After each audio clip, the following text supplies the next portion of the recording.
Bonjour, j'ai commencé mes capsules en espagnol puisque je vis en Espagne. Mais j'ai eu la grâce et la chance d'avoir grandi au Gabon qui a hébergé l'un des plus beaux moments de ma vie, une partie de mon adolescence.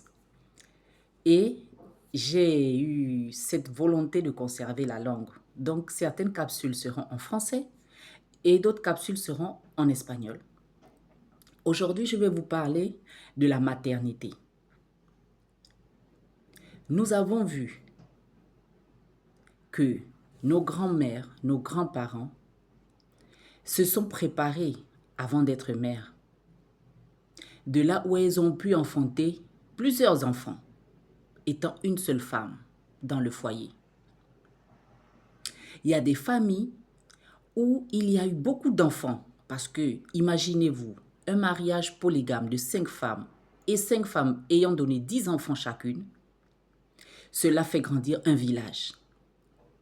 Vu que les temps changent, nous devons aussi adapter nos traditions, nos manières de penser et nos dogmes au moment présent, à l'actualité.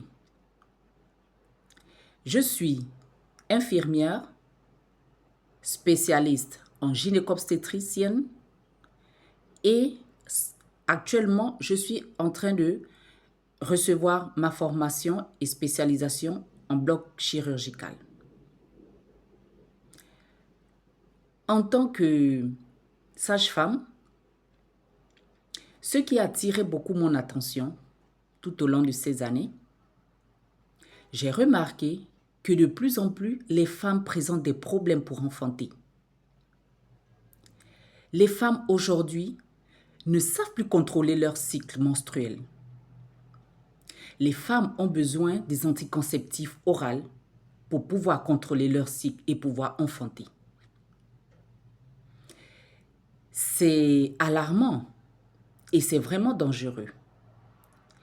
Je ne dis pas que la planification familiale n'est pas importante, mais actuellement, nous recevons une planification financière et nous l'appelons planification familiale. Or, le couple se prépare à recevoir économiquement à cet enfant. C'est vrai, c'est très important, car nous avons le devoir de veiller pour le bien-être, la bonne croissance et le bon développement psychologique, académique et intellectuel de nos enfants. Mais la question que moi je pense, à mon avis, qui est plus important, c'est de préparer au préalable la venue de cet enfant. Nous devons être informés. Aujourd'hui, les jeunes filles ne sont pas informées. Elles s'informent seulement de quels médicaments il faut boire, quelles hormones. Elles se focalisent sur les résultats de tout ce qui est analyse sanguine, échographie et consorts, sans tenir compte de sa santé avant la maternité. Même quand nous nous marions, lorsque nous nous marions, nous devons déjà préparer notre corps un an avant parce que nous savons déjà que du moment que nous nous marions, là je fais référence surtout à notre culture africaine. Une fois nous sommes dans le mariage, tout le monde attend cet enfant. Donc une fois vous avez votre date, préparez-vous. Si c'est un an avant, si vous prévoyez vous marier 2 ans avant, un an avant, parce que le couple doit se préparer. Préparez votre corps, préparez votre esprit à recevoir cet enfant. Parce que c'est le plus important. C'est ce qui va déterminer la correcte croissance, la forteresse, l'intelligence et la créativité de cet enfant. Et vous aussi, vous allez jouir d'une bonne santé et de la paix. Parce que quand il n'y a pas la santé au sein d'un couple, quand on ne se sent pas bien, lorsqu'il y a des troubles, on ne peut pas donner à nos enfants l'éducation qui se doit. Très bien. Si je pose une question, comme infirmière, toi femme, qu'est-ce que tu dois faire avant de concevoir? Combien de femmes seraient capables de répondre à cette question? Très peu. Mais avant, minimum un an